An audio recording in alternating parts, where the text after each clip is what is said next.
Ay, se me olvidó hacer un live. ¿Funciona? ¿Funciona esto o no? ¿Me escucho? ¿Me veo? ¿Sí? ¿Me escucho? ¿Me veo? Hola.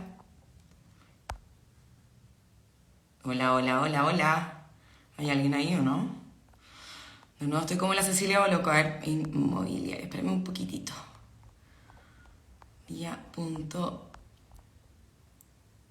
Ay. ¿Felipe? Javiera, ¿cómo está ahí? ¿Bien y tú? Bien, muy bien, gracias. Qué bueno, muy puntual. Ya, nos Muy escuchamos, nos puntual. vemos bien, así que partimos. ¿Te tinca? Dale. Ya, súper. Bueno, les pusimos la semana pasada que han sido semanas súper acontecidas. La semana pasada se entregó el borrador de una nueva constitución. El gobierno presentó hace algunos días una reforma tributaria y los mercados financieros, que vamos a decir, pues han estado bastante volátiles, ¿cierto? Y bueno, uno de los temas que más ha estado en la prensa en las últimas semanas ha sido el inmobiliario a raíz de la reforma tributaria y también porque después de un año consecutivo de alzas en los créditos hipotecarios, en los meses de abril, mayo y junio hemos visto bajas en las tasas, leves, pero por lo menos la tendencia ya es un poquito a la baja.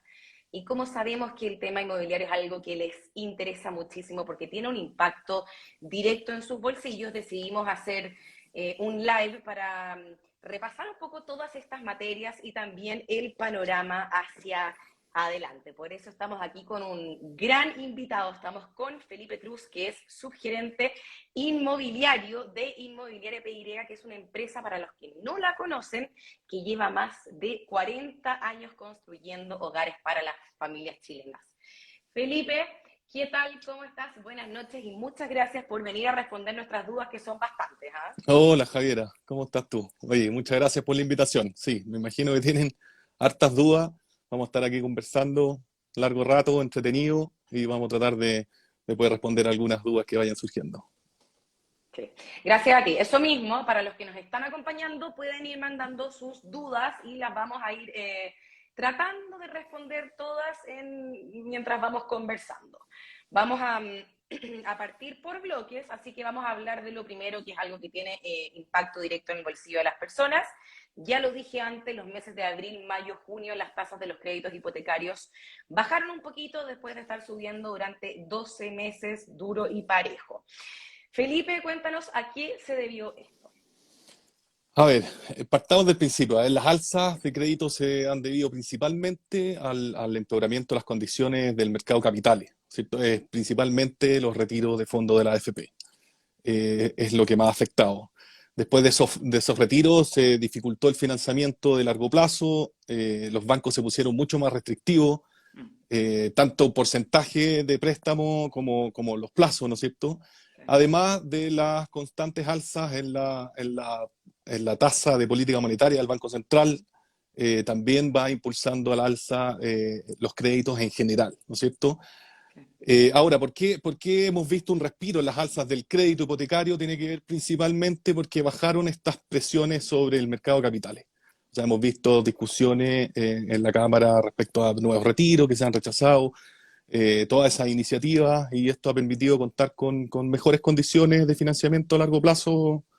En el fondo, cuando se retira, cuando se generan los retiros de fondos, obliga a la AFP a liquidar los instrumentos para poder pagar, y esto debilita los préstamos a largo plazo principalmente. Entonces, cuando esto se ha descomprimido de alguna forma, los créditos han tomado un curso más normal, e incluso hacia la baja se genera competencia, hay impulso.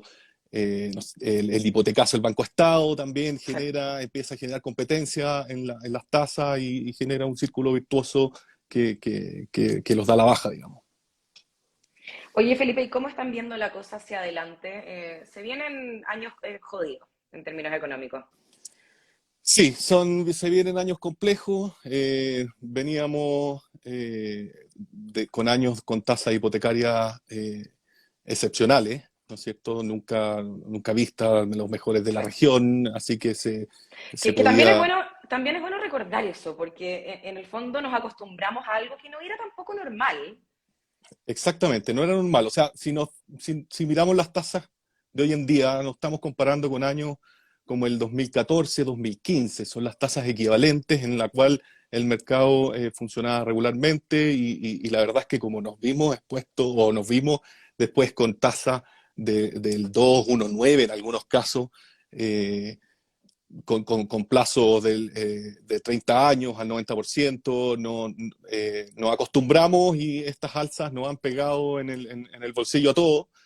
Pero fíjate que hay una situación bien distinta a lo que es 2014-2015, que en el fondo la comento como para bajar un poco esta ansiedad o el problema de que las alzas estén muy altas, que tiene que ver con todas estas políticas que han nacido de portabilidad financiera, por ejemplo.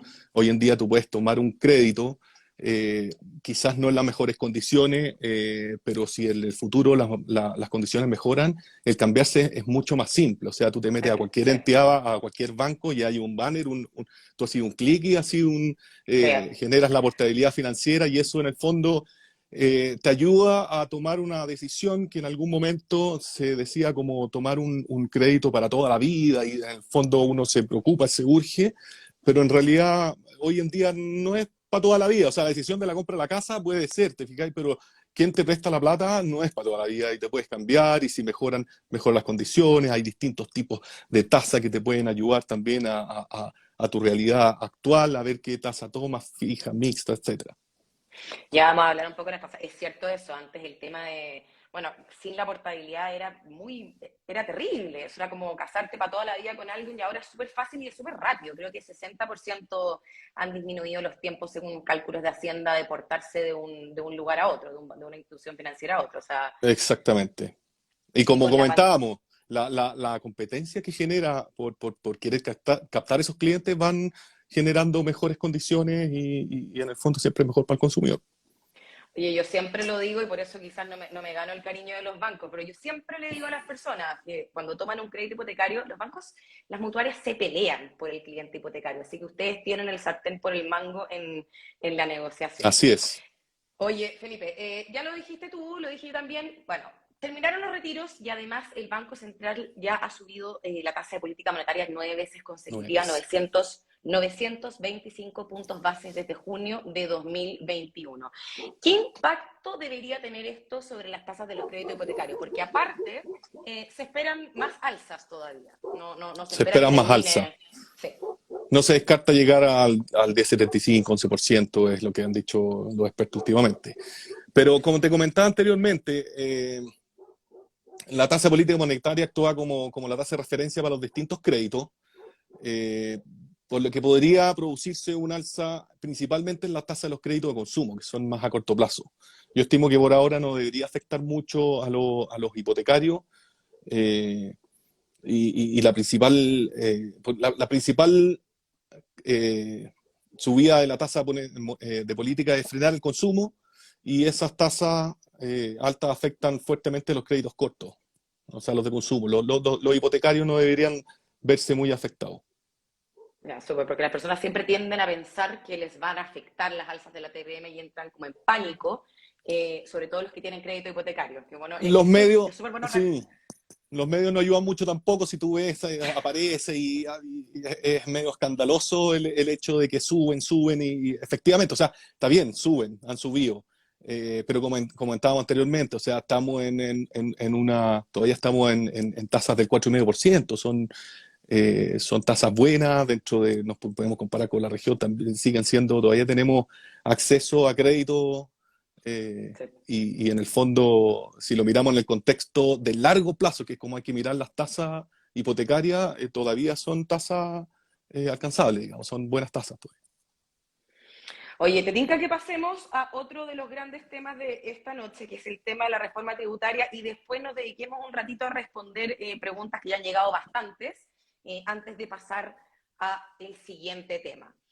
Bueno, noticia reciente en el mercado y pareciera que en desarrollo, porque hoy día el ministro de Hacienda se vio bastante abierto a hacer modificaciones en lo que se presentó hace algunas semanas. El gobierno presentó su proyecto de reforma tributaria y hay bastantes novedades en el ámbito inmobiliario. Te escuchamos. Sí, mira, primero aclaremos a todos los que nos están escuchando que esto está en su fase de proyecto. Esto es un Sí, proyecto presentado todavía, ¿no es cierto? Debe ser así es. discutido en las cámaras, está recién Estamos en el iniciado. tira y afloja de los proyectos. Exactamente, se va a negociar esto para allá, que esto va a reducir la inversión, que no sé qué, el tira y afloja, como tú dices. Desde aprobarse va a estar operando el 2024, ya, pero todavía falta toda la discusión. De todas formas, las principales características de lo presentado es que lo más, para mí, creo relevante para la inversión o el negocio inmobiliario es que se elimina la exención otorgada a los DFL2, que provocando que ahora todos los inmuebles que generen ingresos por arriendo, ¿no es cierto?, van a ser grabados con los impuestos global complementarios de la gente. O sea, cualquier persona que tenga un departamento y lo arriende, todo ese ingreso que obtiene por el arriendo lo tiene que declarar en el impuesto global complementario, en el avance imponible. Entonces, va a probablemente pagar más impuestos y puede significarle cambiar de tramo y todo lo que puede significar el aumentar esa base. Antes existía, o sea, hasta hoy existe esa exención hasta 2 departamentos. Tú por 2 departamentos no los tienes que declarar, sobre 2 tienes que declararlo. Entonces eso va a pegar o podría pegar mucho en el microinversionista o se ha discutido mucho en los noticieros, ¿no es cierto?, de cómo le va a afectar a la señora Juanita, que siempre la ponen de ejemplo, la señora Juanita que compró un departamento con todo su esfuerzo y esa es su fuente de ingreso que complementa su fondo retiro, ¿no es cierto? Entonces le va a afectar mucho. Yo creo que esa discusión se está dando, se va a dar y vamos a tener que estar atentos cómo sigue. Lo segundo, la ley también se plantea que también le pega a la inversión, a los inversionistas, digamos, que es la eliminación del 55 bis. ¿Qué es lo que es el 55 bis? Es un instrumento que te permitía deducir de la base imponible, de nuevo, la suma de los intereses pagados por los créditos hipotecarios. O sea, de los créditos hipotecarios que tú tenías, si tenías 1 o 2 créditos hipotecarios, sumabas los intereses que habías pagado durante el año y eso descontaba de la base imponible. Entonces, podías tener probablemente una devolución de impuestos. ¿Ya? Hoy en día eso estaría eliminándose también. O sea, se va a deducir solamente de un solo crédito, o sea, así está presentado, solo un crédito. Entonces va a afectar a quienes tenían más de un crédito o a aquellos inversionistas que tenían 1, 2, 3, a ellos les va a afectar. También importante para el arriendo de vivienda, se generó un incentivo a que las personas podrán deducir de la base imponible el impuesto, o sea, de la base imponible, los gastos por arriendo, con un tope de 450.000 pesos al mes. O sea, si tú arriendas una propiedad hasta 450.000 pesos, ese monto también lo puedes descontar de la base imponible. Ese es un beneficio que va a incentivar un poquito también al arriendo. ¿Te fijas? Claro. Bueno, tal como está presentado hasta el momento, yo creo que en este minuto los beneficiados podrían ser los proyectos de multifamily, porque en el fondo son arriendos realizados por empresas, y las empresas en este caso se está planteando una rebaja del impuesto de primera categoría de 27 a 25%, entonces no les va a pegar esto del 55 bis ni lo otro. Entonces, igual aunque uno Es que podría eso, pensar... Dime. eso te quería preguntar, porque en el fondo, para el que no es entendido en esto, ¿cuál es la sensación que te deja este proyecto de ley? ¿Te parece positivo? ¿Te parece negativo? ¿Cuál es como el assessment que tienen ahí en Inmobiliaria PI? Antes de que nos metamos a las preguntas específicas. Te diré Sí, eso. yo tengo la sensación de que el gobierno está impulsando desde muchas aristas el arriendo, ¿ah? Más que el incentivo a la compra, sino que reducir el déficit a través del arriendo, que es uno de los mecanismos que tenemos. O sea, uno es la tenencia de vivienda o adquirir vivienda, y la otra es del arriendo. El arriendo con menos recursos puede acceder a más personas. Eh, pero por el momento yo creo que el, el, el DFL2, ¿no es cierto? O sea, el que le afecte a los impuestos a la gente que tiene un departamento o 2 departamentos, yo considero que es fuerte. Yo creo que esa va a entrar mucho en la discusión, espero que que se saque porque ese le está pegando a gente de clase media que con mucho esfuerzo compró una segunda vivienda, invirtió, le dijeron por todos lados que la inversión inmobiliaria es un buen recurso. En el fondo, cambiarle las reglas del juego a esta altura a esa gente es muy complicado y le puede pegar fuerte. Oye, pero lo que comentábamos antes, pareciera que esto ya como que es un tema que ya se pegaron el alcachofazo porque hoy día el ministro de Hacienda se mostró bastante abierto a coger cambios porque todas las inmobiliarias, y en el fondo fue bastante como unánime, las voces que se levantaron del sector, se fueron en contra de esta medida. Sí, sí. Bueno, la mejor noticia es que se abra la discusión, o sea, el hecho de que se planteen, de que es discutible, de que es conversable con distintos expertos, distintos actores, eso es la mejor noticia de todas, en el fondo. Y es una buena postura de plantear un proyecto, escuchar y ver cómo reacciona, escuchar a la gente y escuchar a los expertos también. Oye, Pancho, oye, pregunta ahí. ¿Los beneficios, no, la eliminación de los beneficios me imagino yo, del DFL2 es retroactivo o solo para nuevas propiedades? Es retroactivo, ese es el problema. O sea, si tú compraste una vivienda y la estás arrendando, ya, si es que tomara vigencia esta nueva reforma, tú por ese arriendo tendrías que pagar el impuesto. O sea, no es a nuevas compras. Así que es lo que te decía un poco este cambio de regla. O sea, si uno invierte en un instrumento de esto, en una propiedad y confía en que las reglas son claras, bien, pero que ahora te pongan el impuesto cuando tú con sacrificio, porque comprar una vivienda no es una cosa simple, sino que el gran sacrificio, que es pagar el pie, que ir pagando el crédito. Hay mucha gente que todavía no ha pagado el crédito, o sea, se va a encontrar con que está terminando de pagar una propiedad. Imagínate que quedan 5 años para pagar una propiedad, o te quedan 3 años y lleváis 20 años pagando la propiedad, y todavía tienes que pagar un dividendo, y resulta que el arriendo, ahora tienes que pagar impuestos, no te va a cubrir ese dividendo, y en el fondo no es 100% un ingreso. No todo lo que te entra por el arriendo es definitivamente un ingreso. Tú, por mantener una propiedad también, o sea, también incurren gastos de mantención, si tienes que pagar un crédito, tienes que pagar un crédito, entonces el ingreso en general es mínimo y esa discusión es importante revisarla. Samuel Cañas te pregunta, ¿se verán grabadas las propiedades de adulto mayor que hoy no paga contribuciones? No he visto en la propuesta algo así. La discusión siempre ha llevado más por el camino de poder lograr rebajar contribuciones a las propiedades de los adultos mayores.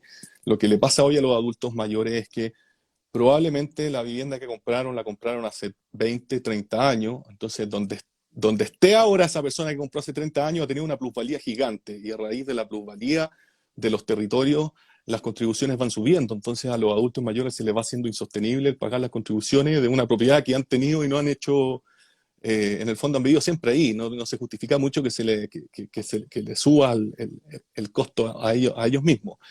Pero por ahora no he visto una iniciativa como la que plantea nuestro amigo. Ahí Javi Ruiz pregunta, ¿ese impuesto cuándo se pagará? Acuérdate, Javi, que esto es un proyecto todavía, esto no es ley, todavía no se ha implementado, de implementarse sería alrededor, dijimos por ahí, 2024. 2024 sería entre la discusión, que se apruebe, que se corrija la aprobación de las cámaras y se ponga en marcha. Y respecto a la pregunta propiamente tal, ¿cuándo se paga? La verdad es que se paga una vez al año en la declaración de impuestos, ¿no es cierto?, donde uno hace el cálculo de la base imponible. En esa base imponible va a afectar este ingreso como cualquier otro ingreso que hayas tenido durante el año. Suma más a un ingreso más, va a esa base imponible. Eso en la práctica significa. No es que se pague mensualmente, ni mucho menos, sino que pasa a ser un ingreso más, que tienes que declararlo como ingreso y uno paga impuestos en función del ingreso. Felipe, dos cosas más respecto a la reforma tributaria y después ya pasamos a otro tema. Lo que pasa es que veo mucha confusión y acuérdate que la gente va entrando y va saliendo de los lives, va habiendo rotación. Y aparte es algo que estuvo muy como en boga después de que se presentó el proyecto de ley del gobierno. Y es que todos los expertos empezaron a señalar que iban a subir los precios de los arriendos. Y por aquí veo muchas preguntas al respecto. ¿Qué visión tienen ustedes y por qué pasaría esto? A ver, por dos motivos principales podrían subir los arriendos. Primero, por esta reforma, ¿no es cierto?, que le va a afectar a los pequeños inversionistas, en que se le van a ver afectados sus ingresos. Todos sabemos que, en el fondo, ese impuesto se va de cierta forma a ver transferido al consumidor. Tú lo sabes mucho mejor que yo, pero en el fondo la elasticidad va a generar que se traspase ese impuesto de todas maneras al arrendatario igual. ¿Ya?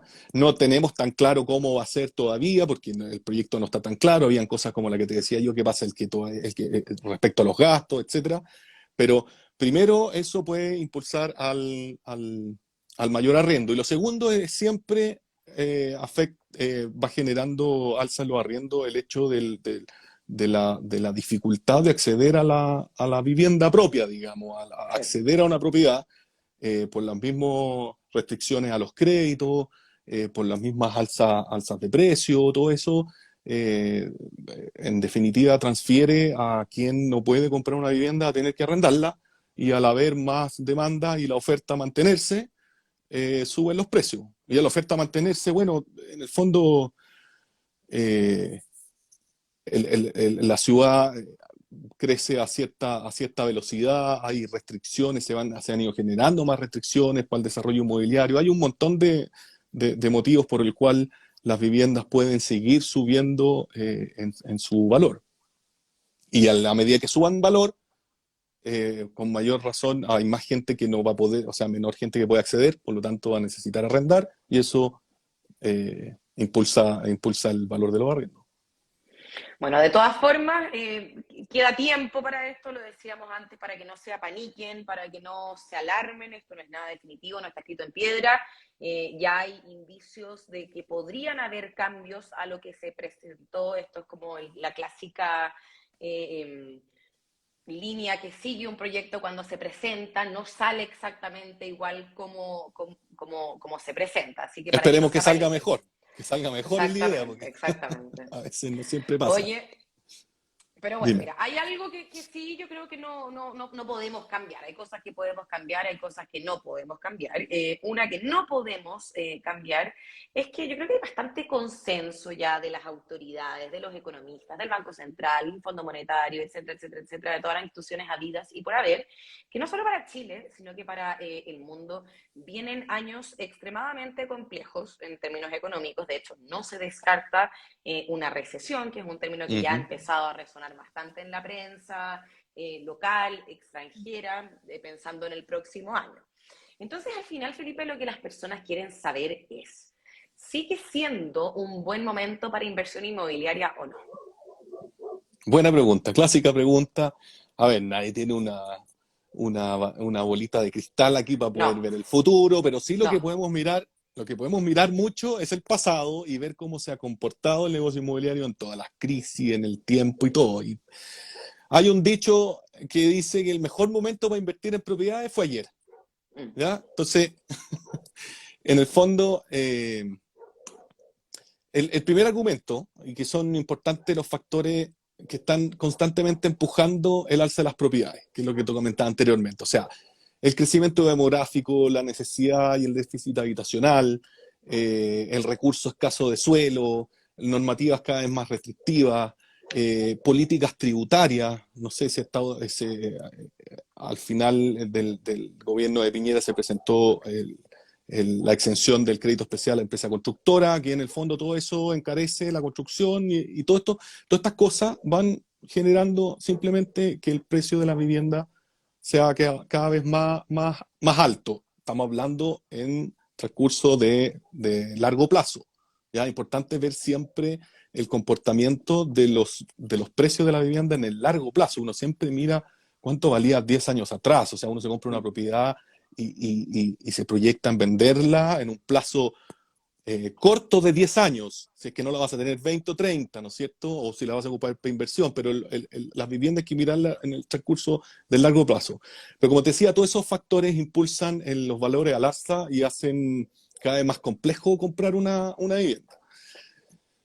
Eso en el fondo se va traduciendo Eh, y la pregunta en el fondo es, bajo el escenario actual, si conviene o no invertir, ¿ya? Entonces, miremos el contexto a largo plazo, cómo estamos, cómo están las viviendas, qué se prevé a futuro, si van a seguir subiendo, probablemente van a seguir subiendo, van a seguir con su curva, en el largo plazo, en 10 años más, en 5 años más van a valer más, en 10 años más van a valer más, en 15 más. Entonces, sigue siendo un activo que se va a valorizar en el tiempo, ¿ya?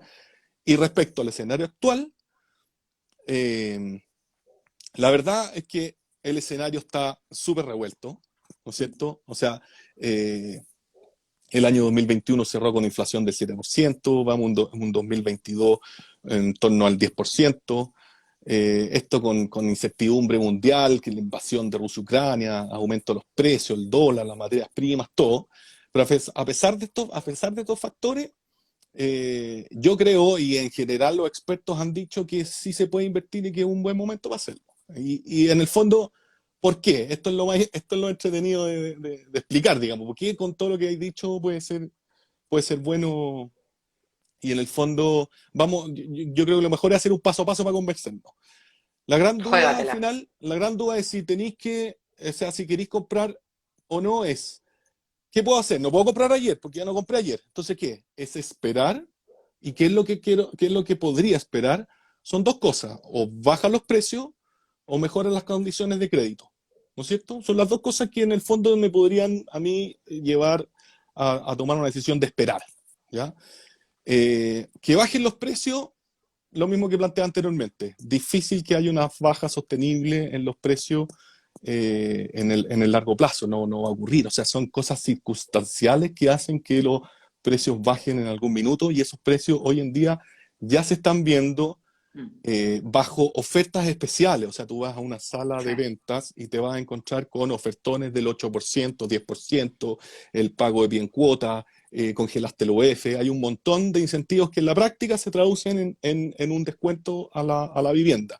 Y te puedo asegurar que un 10% de descuento por lo menos tienen en general entre los distintos incentivos y en el mercado en general ya se ha visto traducido un descuento, de nuevo hablando de el contexto en el corto plazo, cómo se mueve el precio de las viviendas en el corto plazo, porque en el largo yo sigo insistiendo en que van a seguir subiendo las propiedades.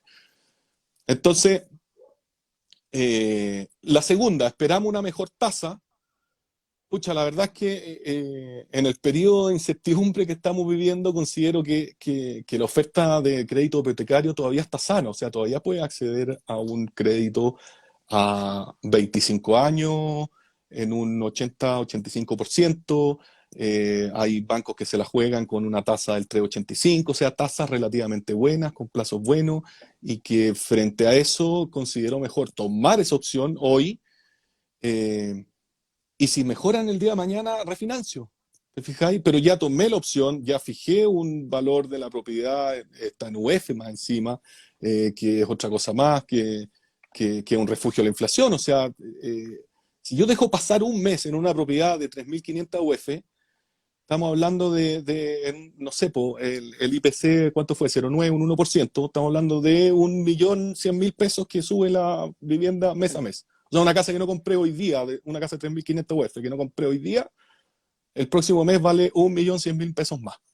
Entonces tú dices, ya, pero es que la cuota me puede salir 25 lucas más. Chuta, oye, pero al final sí, es cierto, tenés que ver tu capacidad de poder pagar ese crédito, eso es lo más importante, que no sobrepase tu capacidad de crédito y ser responsable, no caer en impagos, ¿no es cierto? Pero en el fondo congelaste el UF, compraste una propiedad que en el tiempo, largo plazo, se va a, eh, va a crecer su valor en el tiempo y, y por último el crédito, como decía, lo podéis refinanciar el día de mañana.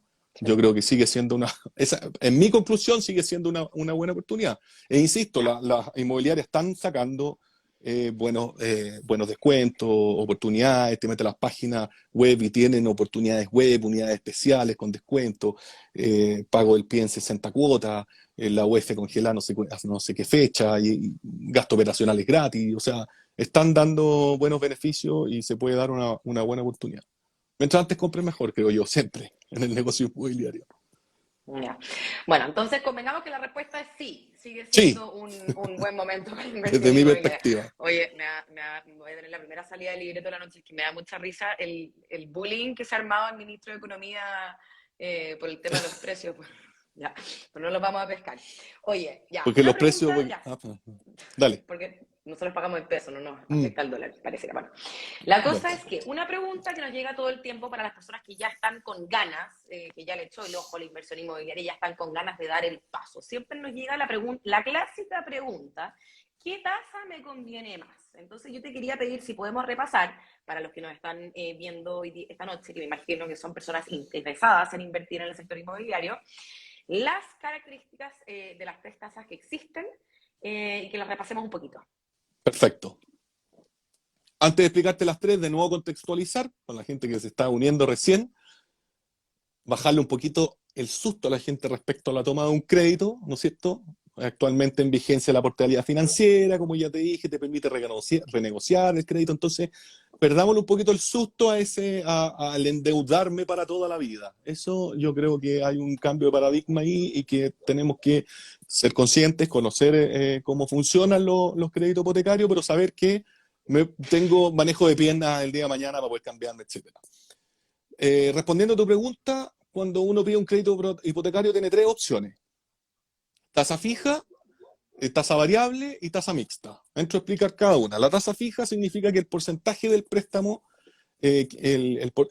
la tasa es siempre la misma a lo largo de todo el crédito. De todo el plazo que tomen, la tasa va a ser la misma. Si pactaste a 3,8, va a ser 3,8. Si pactaste a 1,9 hace un año y medio atrás, se quedan 1,9.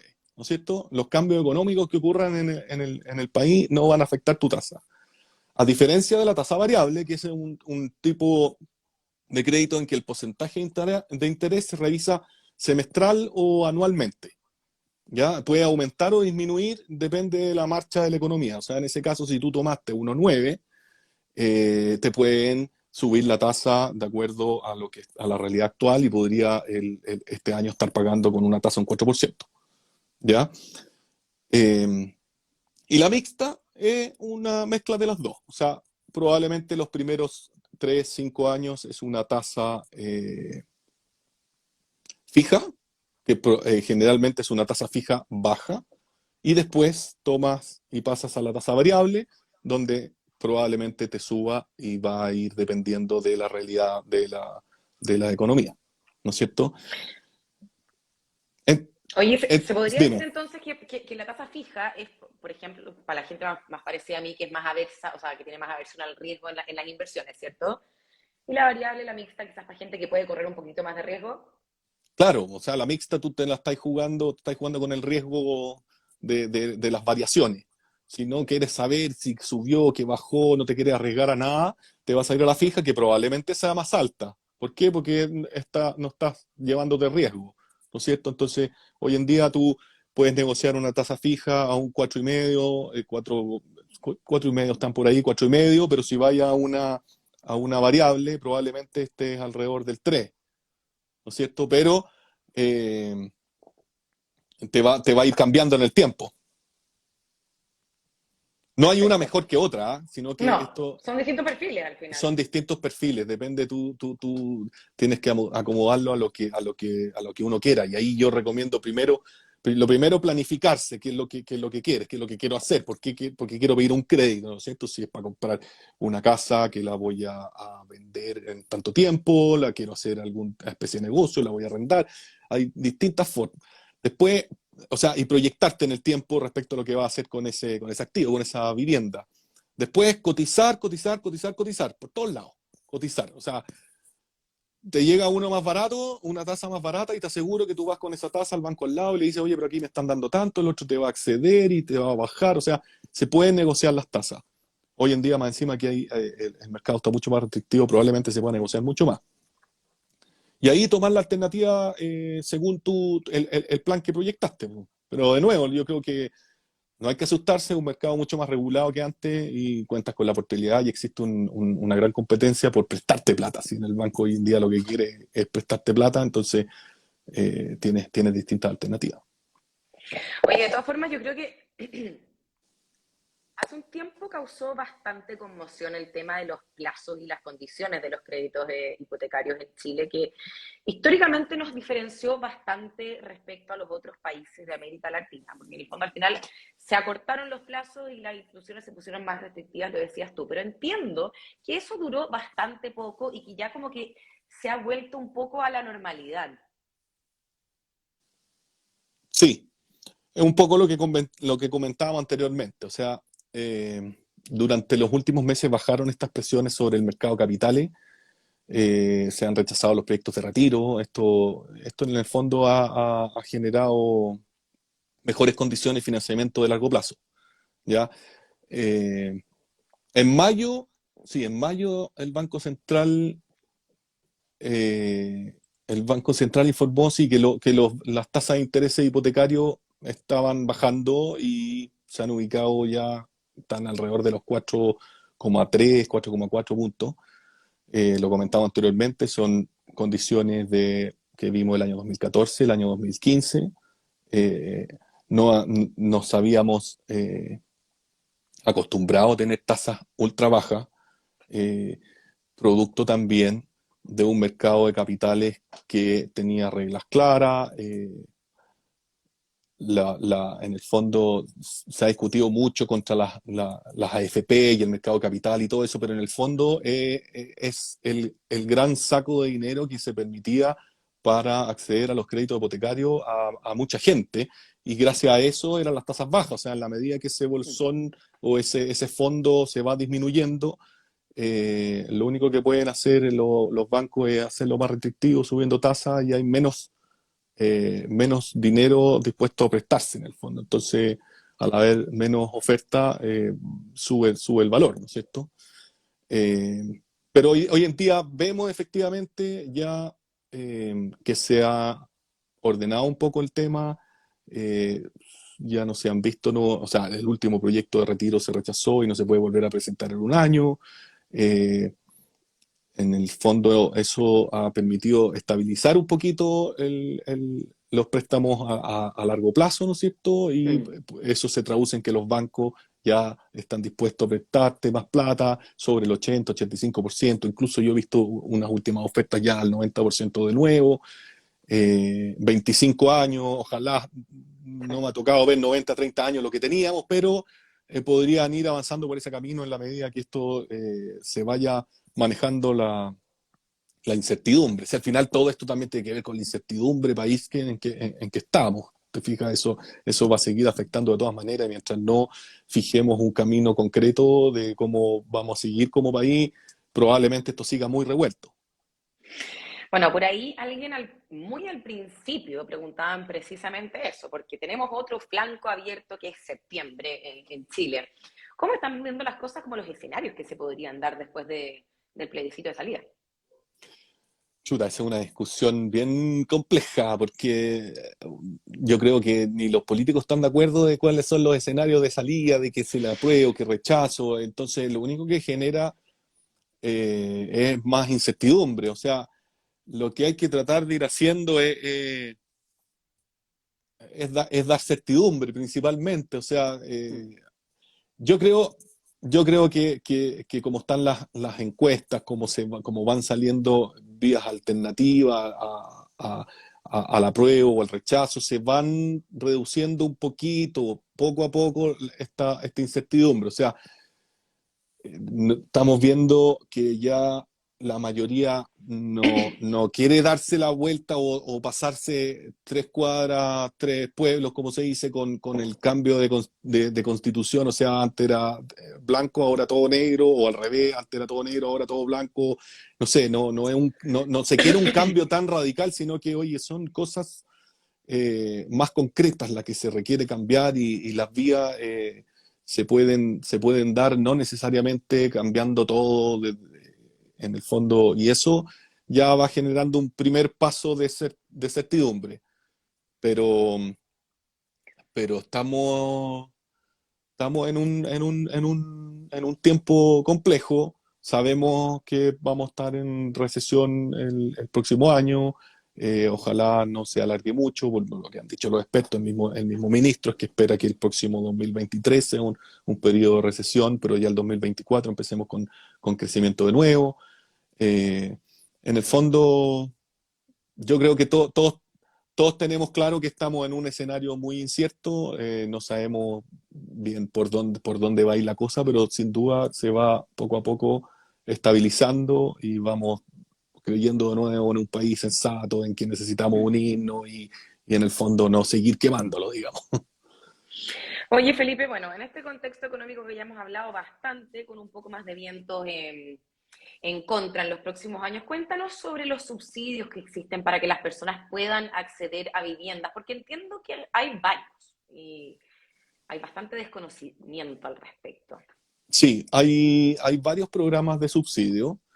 Eh, a ver, primero importante poner en contexto que los subsidios en general están dirigidos a, primero, personas que no son dueñas de una vivienda, o sea, que no tienen propiedad, y en general no superan un ingreso por hogar complementado, digamos, el hogar completo, la familia, de aproximadamente 1.600.000 pesos, que viene a corresponder a como el 80% de la población del país. Ya ahí viene principalmente a buscar reducir el déficit habitacional, ¿no es cierto? Y ayudar a las personas con menos ingresos. Importante también para determinar las posibilidades que tiene la gente de acceder a estos beneficios estatales, existe lo que se llama el registro social de hogares, ya que esto es el mecanismo creado donde de acuerdo a los ingresos que tienes tú como familia, como persona, como familia, se determina en qué tramo de hogar pertenece y con ello a los beneficios que puede acceder. Se establecen 7 tramos, no es tan simple de entender, pero en una página del mismo, por ejemplo, uno puede entrar y saber a qué tramo uno se inscribe y va a saber al tiro a qué tramo pertenece, y respecto a los tramos después puede ir buscando qué tipo de subsidios puede acceder. Y de los subsidios existen subsidios de arriendo, subsidios de compra y subsidios de autoconstrucción, ¿ya? Los programas, para la industria inmobiliaria, el programa más relevante es el de compra, o sea, el que le subsidia a la gente la compra de una vivienda. Y de estos programas existen 3. El DS49 se llama, hay otro que se llama DS01 y hay un DS19 de integración social. Y te explico cada uno de ellos brevemente. El, Eso. el subsidio DS49 ya es el subsidio para personas más vulnerables de la población. ¿Ya? Ya. Se subsidia la compra de viviendas de hasta 950 UF. Se le pide un 10% de ahorro a la persona, ¿no es cierto? Ya. O a la familia, y el resto es aporte del Estado. O sea, es sin crédito hipotecario. Y para Perfecto. esto necesitas pertenecer al tramo del 40% del registro social de hogares. Estamos hablando de ingresos aproximadamente de 600.000 pesos. O sea, si tú estás en ese rango o menos, puedes acceder a uno de estos subsidios de S49. Tú postulas en el Serviu, en la página y todo, y te lo otorgan, o sea, te sancionan. Después tenemos un subsidio que se llama el DS01. Y este está ya dirigido a familias de sectores medios que ya tienen capacidad de ahorro, o sea, complementan la compra de la vivienda tanto con ahorro como con subsidio, como con un crédito hipotecario, si es que no tuvieran los fondos disponibles, con crédito hipotecario. Y esto, de acuerdo a su registro social de hogares, pueden adquirir viviendas desde los 1.100 en ciertos proyectos o hasta los 2.200. O sea, ahí ellos pueden elegir la gama de acuerdo a su postulación, ¿no es cierto? Y por último, hay un subsidio que se llama de integración social, el DS19. ¿Ya? Este en la práctica funciona también recibiendo familias que hayan sido beneficiadas de los subsidios de DS01 y del subsidio de DS49. Recordemos que el DS01 es para los más vulnerables y el DS49 es para sectores medios. Entonces, ¿qué hace este programa? Este programa junta estas dos familias y dice, ok, usted familia sector medio está dispuesto a vivir con familias del sector más vulnerable y por generar una integración social, les da un bono, les genera una bonificación, ¿ya? Y este programa, en el fondo, eso es lo principal, es un incentivo a la integración junto a la familia de los dos sectores socioeconómicos y te otorga subsidio por ello. De nuevo, los tramos vulnerables pueden acceder vivienda aproximadamente 1.100 con 40 UFs de ahorro, y personas con capacidad de crédito y un ahorro entre 80 y 100 UF pueden comprar viviendas de hasta 2.800 actualmente, porque ese programa se vio modificado hace poco y se subieron se subieron los tramos de venta de esas propiedades y se entregaron más beneficios, más subsidio para la compra también, un poco para incentivar el desarrollo de estos proyectos que se habían visto afectados por las alzas de costos materiales, mano de obra y todo, entonces no se estaban presentando mucho porque no estaban siendo factibles para desarrollar. Cuando hablamos de familia del sector medio, para cerrar esto respecto de los subsidios, el sector medio son hasta el 90% del registro social de hogares, o sea, 900.000 pesos de ingreso familiar, tú puedes optar a una de estas viviendas. Oye, Felipe, y para los que quieren informarse más respecto a estos tres subsidios, hablaste de la página del MIMBU, el Ministerio de Vivienda y Urbanismo. ¿Dónde podemos ver información concreta, simple al respecto? ¿Dónde nos informamos sobre esto? Hay unos portales en el MIMBU, tú entras al MIMBU y hay portales de subsidio, Ajá. donde te explican a ver, mira, lo estás revisando tú misma. Sí. En esos portales tú puedes acceder y te explican, pero incluso tú puedes hoy en día acercarte a las mismas entidades desarrolladoras y te van a guiar en todo lo necesario para poder optar al subsidio. O sea, el DS-19 en este caso es muy bueno porque los privados presentan sus proyectos al Serviu, el Serviu los califica y los mejores puntajes pasan a ser proyectos elegibles por la gente, ¿ya? O sea, se presentaron 10 proyectos, de los 10 proyectos, los 5 mejores se ganan el subsidio como entidad desarrolladora, entonces la gente puede ir directamente a la sala de venta a postularse en esos proyectos y en la misma entidad desarrolladora los califica, ven su registro social de hogares, te pueden guiar en inscribirte en el registro social de hogares, te dicen cuánto ahorro necesitas, etcétera. Entonces vas directo al proyecto. ¿Te gustó ese proyecto? Vas a ese y ahí mismo te van a guiar en conseguir. Si no tienes si no tienes el subsidio todavía, te ayudan a conseguir, puedes optar a estos proyectos. Además de que pueden recoger los subsidios que ya obtuviste, que a veces es más complejo porque la gente no siempre sabe cómo puede acceder al subsidio, qué tiene que hacer, qué tiene que entregar. Entonces, este DS-19 es muy bueno en eso, porque tú vas sin saber nada y te guían y puedes postular si es que calificas en el tramo que corresponde, etcétera. Buenísimo. Muy útil esta información. Volvamos los últimos minutitos que nos quedan de esta noche a la inversión inmobiliaria, que es el tema que más les gusta a las personas. Así que te quería pedir, porque todo el mundo quiere saber qué es lo que la está llevando. Te quería pedir si podemos repasar un poco las características que están teniendo mayor dinamismo en las propiedades en el último tiempo para quienes están pensando en dar el paso de invertir en el mundo inmobiliario. Departamentos y casa. Departamento y casa. Sí. Mira, ese es un punto súper. Diste en el clavo, porque antes uno por invertir hablaba solo de departamento. En realidad, hoy me voy a comprar un departamentito chico en el centro y con eso invertí.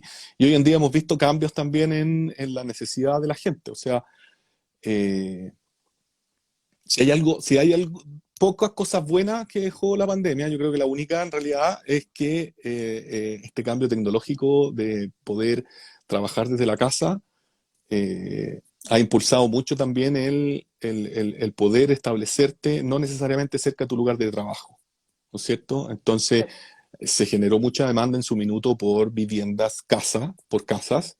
El año pasado, mediados del año pasado, había mucha demanda por casas que tenía que ver principalmente por la necesidad de tener algún jardín donde poder escapar un poco de tu encierro, pero esto se ha visto traspasado también y la gente se ha dado cuenta de que de que ya con este cambio del teletrabajo tú puedes pactar con tu empleador y trabajar 3 días presencial y 2 días telemático, y eso le suma los 2 días del fin de semana, y resulta que estáis 4 días en la casa y 3 en el trabajo nomás, entonces empieza a decir, oye, ¿puedo vivir a 40 minutos? Sí, y proyectos como San Bernardo, en Buin, en Colina, se han visto han generado bastante plusvalía a raíz de eso.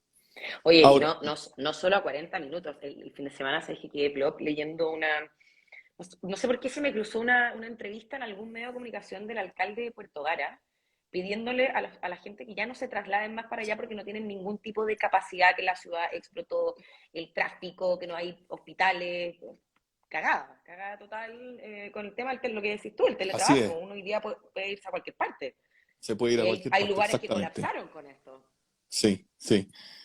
Bueno, Ay, y te interrumpí, perdona, sigue. no, dale. Sí, también, bueno, lo que te quería decir es que los departamentos siguen siendo un súper buen instrumento, obviamente. O sea, todavía hay mucha demanda por departamentos cercanos a metros. Si ya no es que esté al lado del metro, obviamente en su minuto los que estaban a pasos del metro se vieron súper afectados por la problemática que surgía en los propios metros y todo, pero a distancias caminables del metro todavía son departamentos con mucha plusvalía, siempre eh, siempre fueron departamentos de un ambiente los que más se vieron impulsados, y últimamente hemos visto que departamentos de 2 dormitorios, 2 baños, 2 dormitorios, un baño también han tenido un muy Mm. buen desempeño. Hoy en día la juventud está muy dispuesta a compartir departamento por más tiempo, o sea, hasta los 30 años pueden compartir y después se van emancipando y cada uno viviendo, digamos, pero ha generado impulso en productos de 2 dormitorios.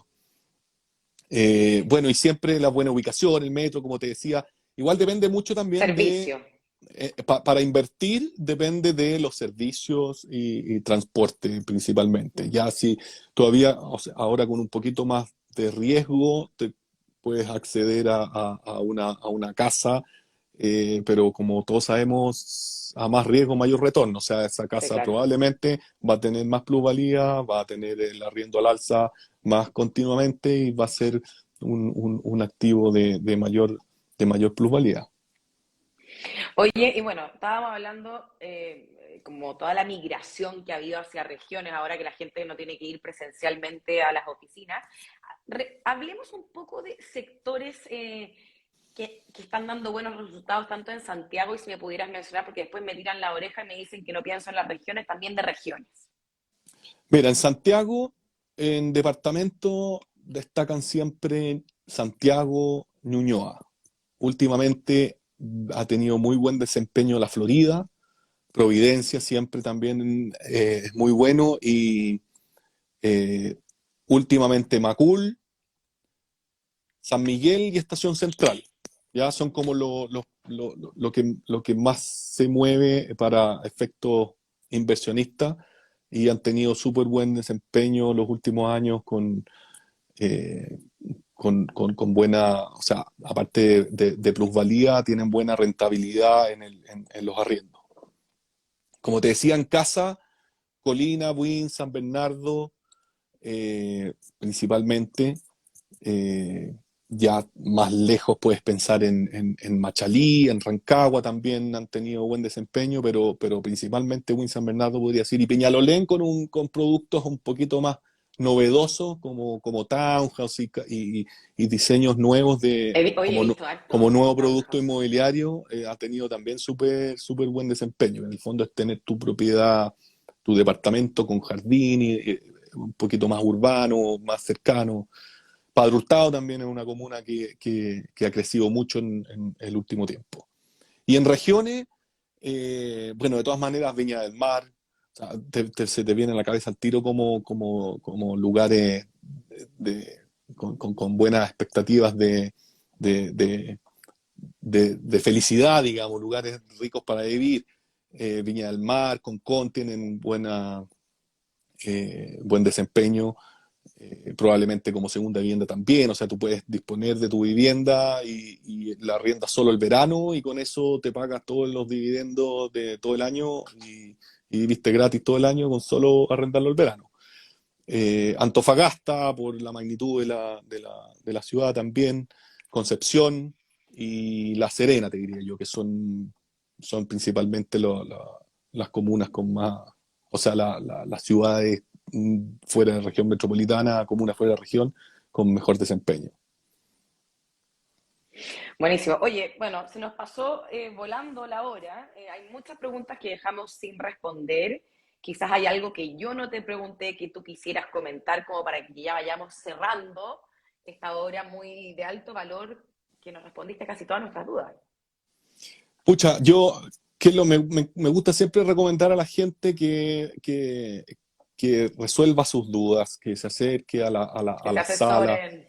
que se asesoren. Hoy en día son llamados por teléfono telemáticos donde te atiende un ejecutivo del otro lado y te puede resolver todas las dudas que tenga respecto al tipo de propiedad que quieres comprarte. Podemos nosotros como inmobiliaria y seguramente otras en el mercado te asesoran con los créditos hipotecarios. Les recomiendo en el fondo cotizar distintos créditos por todos lados, pero vuelvo al mensaje principal yo de no tenerle tanto susto ya a la toma de un crédito por las facilidades de cambio que pueden existir después, porque son condiciones que nos escapan a una realidad fuera de lo común. Tratemos de alejarnos de que lo común era la tasa del 2%. Eso no era común, eso era lo fue lo común, ahora estamos en tasas relativamente normales. Los precios de las viviendas, como te decía, son cosas que se ven en el más corto plazo. O sea, hoy en día tú puedes decir, oye, sí, es que están más caras que el año pasado o que el año antepasado. Bueno, entonces siempre vamos a ver que van a estar más caras al año siguiente. Incluso ahora, como te decía, van a estar más caras al mes siguiente. Están en UF, perfecto, pero si tú traduces tus ingresos son en pesos, no son en UF. Ojalá ganáramos en UF, no son ingresos en pesos. Entonces te demora un mes más y estás perdiendo plata. Bueno, eso es harina de otro costal. Todo el tema de la discusión de los sueldos en UF también es un culebrón no tan fácil de entender y tampoco es tan fácil de hacer. Tiene sus pros y también tiene bastantes contras. Me Felipe imagino. Cruz, subgerente inmobiliario de Inmobiliaria PY, que es una empresa que lleva más de 40 años construyendo hogares para las familias chilenas. Muchas gracias, Felipe, por venir a responder nuestras dudas, a conversar con nosotros esta noche. Les recuerdo a quienes nos acompañaron que si tienen dudas que dejamos sin responder, y perdón por eso, pasa mucho porque pasan muy rápido y no las puedo ver después, por favor, mándennos un interno y felices les respondemos después del live. El live queda guardado como todo en este canal, así que no se preocupen, me lo preguntaron varias veces, va a quedar guardado para que lo vean mañana. Después lo vamos a pasar a podcast también para que lo puedan escuchar camino a la pega o a donde quieran. Felipe, muchas gracias y espero que nos veamos en otra oportunidad. De nada, Javiera, muchas gracias a ti por la invitación y cuando quieran nos juntamos, conversamos, muy entretenido y ojalá podamos responder un poquito más de las preguntas, veo que son varias, pero bueno, es el tiempo que tenemos. Saludos a todos. Súper didáctico, súper claro. Gracias, Felipe, y gracias a todos los que nos acompañaron. Muy buenas noches. Chao. Chao, chao.